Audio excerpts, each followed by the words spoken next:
Next हमारा 21st chapter कौन सा है? व्रण प्रश्न अध्याय। व्रण प्रश्न अध्याय से शुरू करेंगे। अभी यहाँ पे हम क्या क्या पढ़ेंगे? वात पित्त कफ के बारे में पढ़ेंगे और इसके अलावा क्या पढ़ेंगे?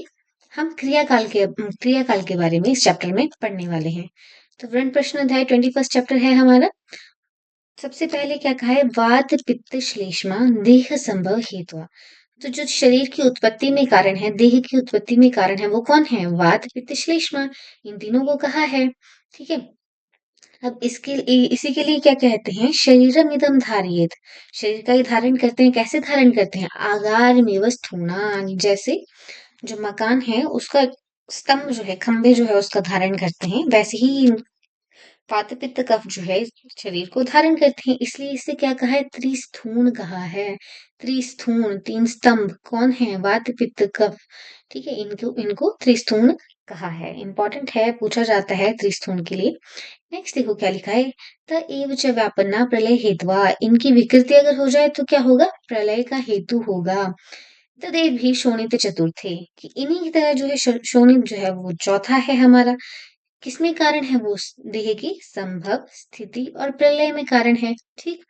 तो यहाँ पे वात पित्त कफ और रक्त को जो है देह की स्थिति, संभव स्थिति और प्रलय में कारण है। यहाँ पे रक्त को दोष नहीं कहा है, लेकिन इसकी कारणता बताई है। ठीक है, इसको ध्यान रखेंगे।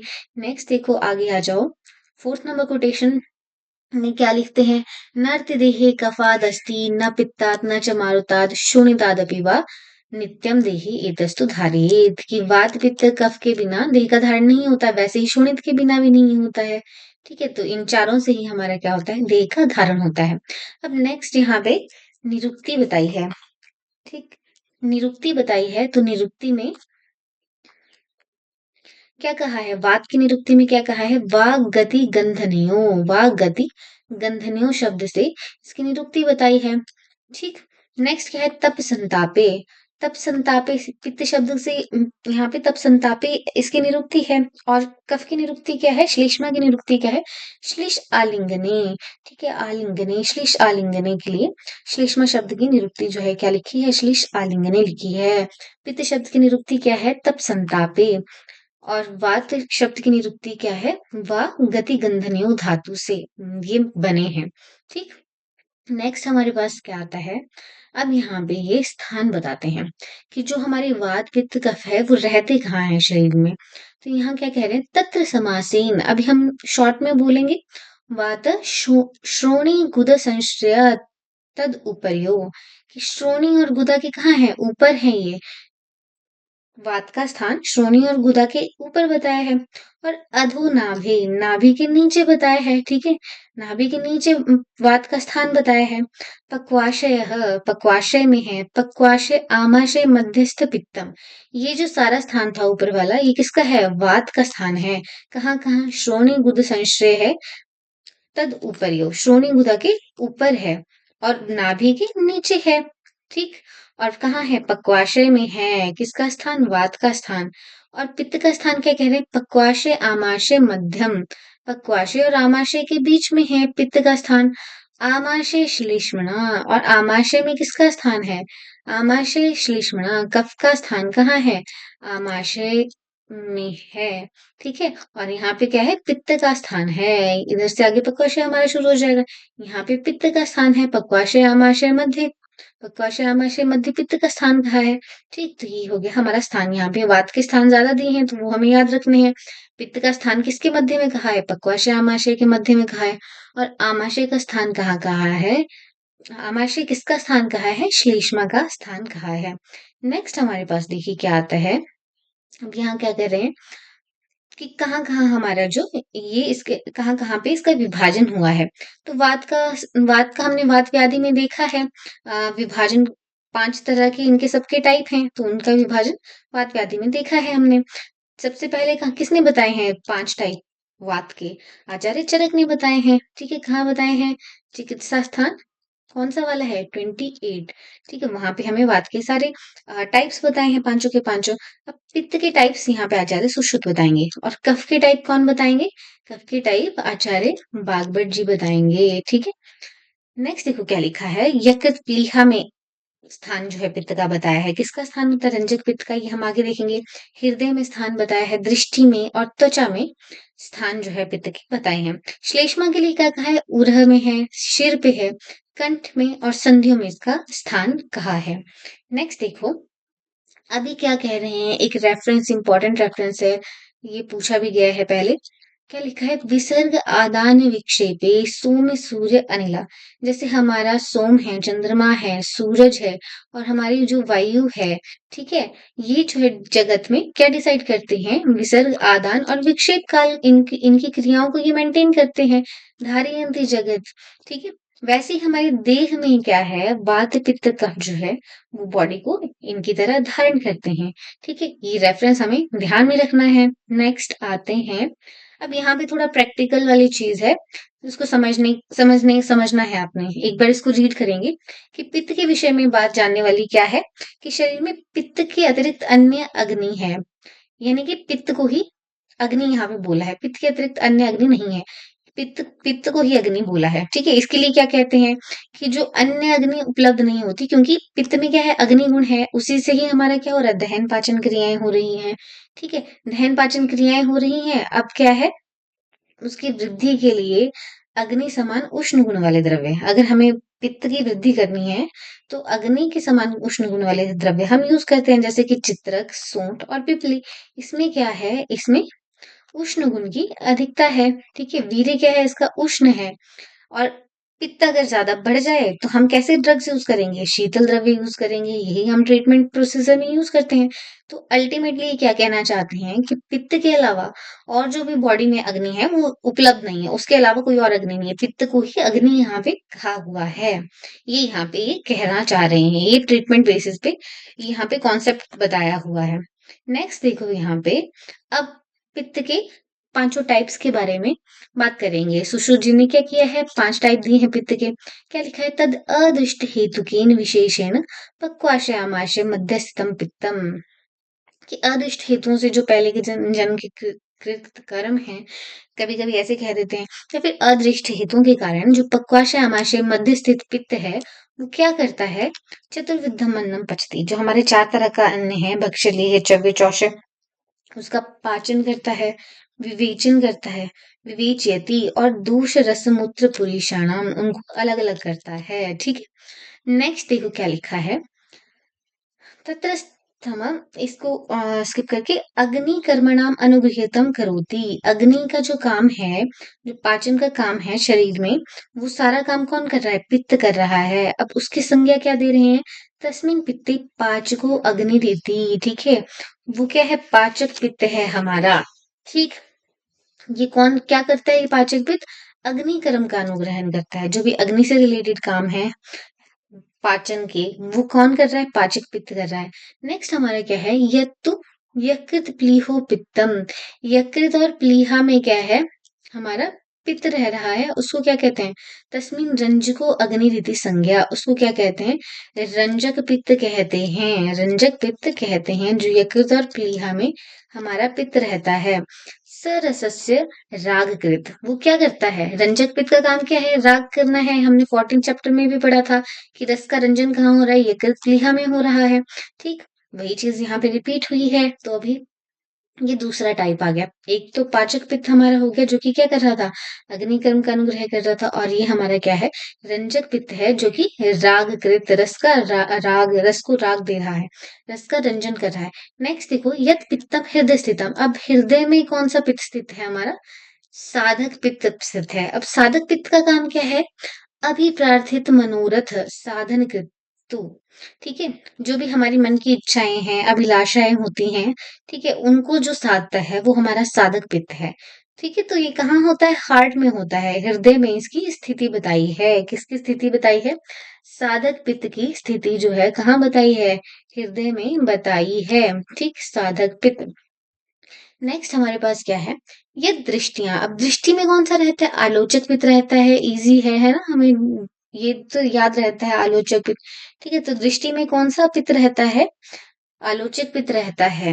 कौन सी वायु थी जो दृष्टि के लिए अच्छी थी? याद करो, दक्षिण की वायु थी, ठीक है, याद है ना। नेक्स्ट हमारे पास देखो क्या है, ये तो त्वचि पित्तम तस्मिन भ्राजको अग्निरिति संज्ञा। जो स्किन में हमारा पित्त है उसकी संज्ञा क्या है, भ्राजक पित्त दी हुई है। ठीक है, तो ये जो भ्राजक पित्त है वो क्या करता है, अभ्यंग परिशीक अवगाह आलेप आदि में जो हम द्रव्य यूज करते हैं उनका क्या करता है, पाचन करता है। ठीक है, उनका पाचन करता है जो भी द्रव्य हम अप्लाई करते हैं अपनी स्किन पे।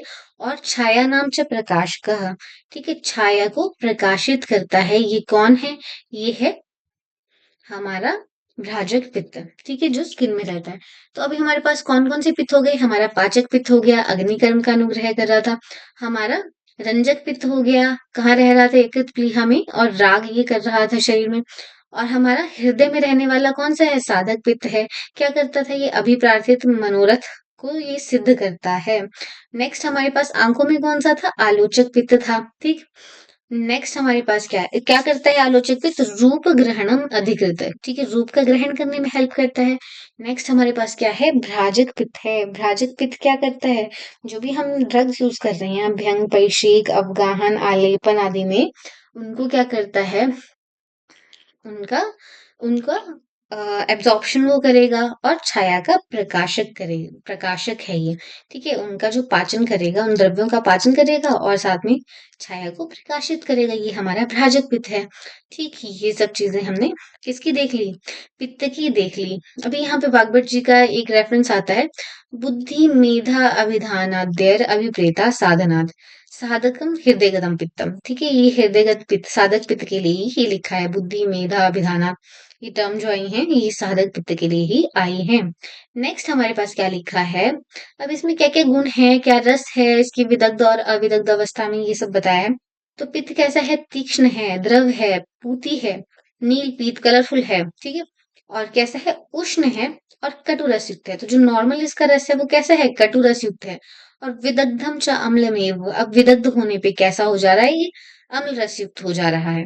ठीक, नेक्स्ट क्या लिखा है, अभी क्या है, कफ के स्थानों में आमाशय पित्त विरोधी कफ होने से, पित्त अग्नि की ऊर्ध्वगति होने से पित्त के बाद जो है वो कौन है, कफ को बोला गया है। ठीक है, क्या कह रहा है ये, आमाशय के 4 प्रकार के आहार का आधार है।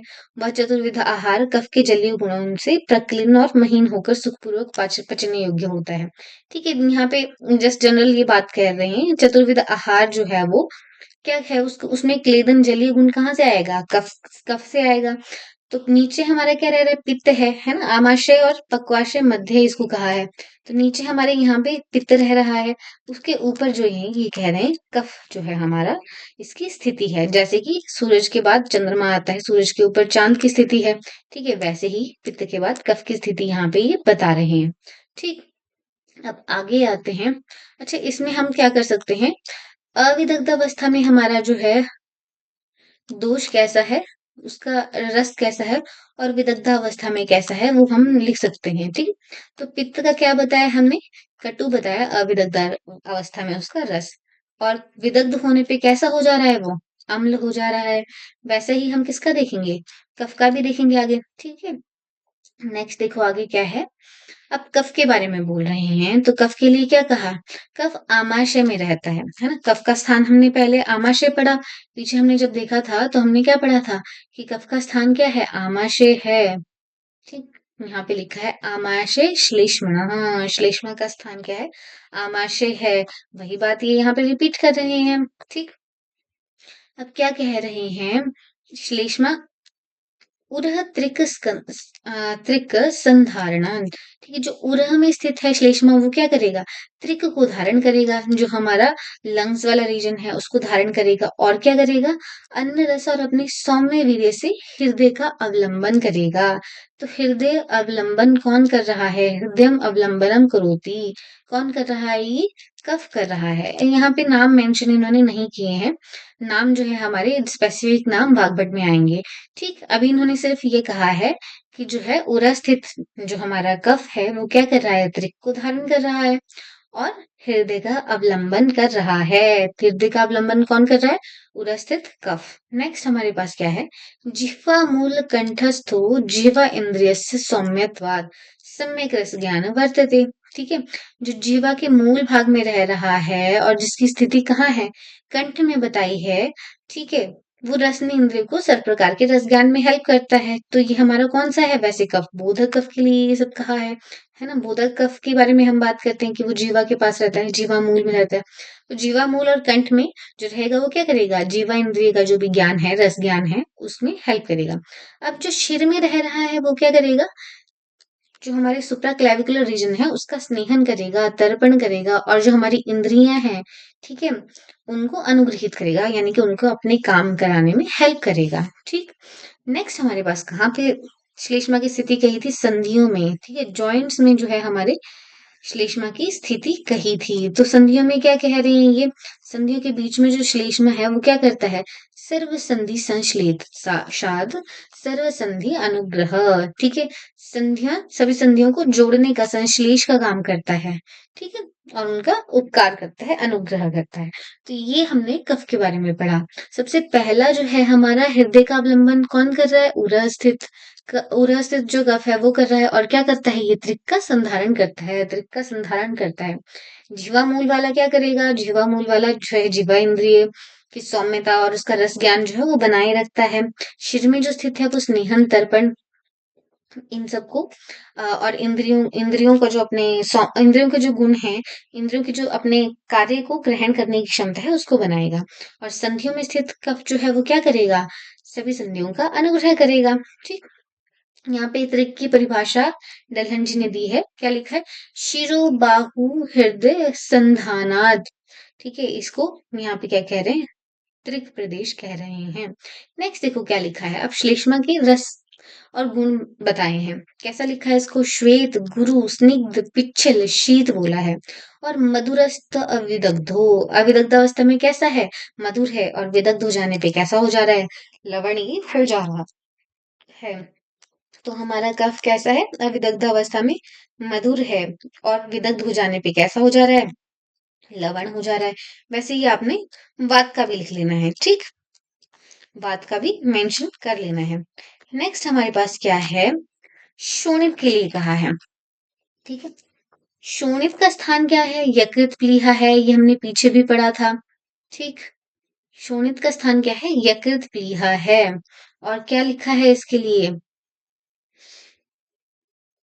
कैसा है ये? अनुष्ण शीत है, अनुष्ण शीत है। तो वीर्य कैसा हुआ इसका? अनुष्ण हुआ। मधुर है, स्निग्ध है, रक्तम च वर्णतः। और कैसा है? शोणितम गुरु, गुरु इसको कहा है। विस्त्रम स्याद विदाहाश पित्तवत, तो ये पित्तवत इसके बाकी गुण हैं। और कैसा हो जाता है ये? वैसे क्या कहा है इसको? मधुर ही कहा, रक्त को मधुर ही कहा, बट जब इसमें विदाह हो रहा है तो कैसा हो जा रहा है ये? इसको क्या कह दिया? विस्त्र कह दिया, विस्त्र कह दिया है। तो ये सब आपको ध्यान में रखना है। रक्त वाला पार्ट भी इंपॉर्टेंट है। कैसा है ये? अनुष्ण शीत मधुरम स्निग्धम रक्तम च, ठीक है, स्निग्धम डैश करके आ सकता है। शोणितम गुरु विस्त्रम स्याद विदाहश्य पित्तत। इसके आगे जो है हमारा क्रियाकाल वाला पार्ट शुरू हो रहा है, तो क्रियाकाल वाले पार्ट को हम अलग लेंगे। अभी तक जो है हमने क्या क्या देखा है उसको याद रखना है।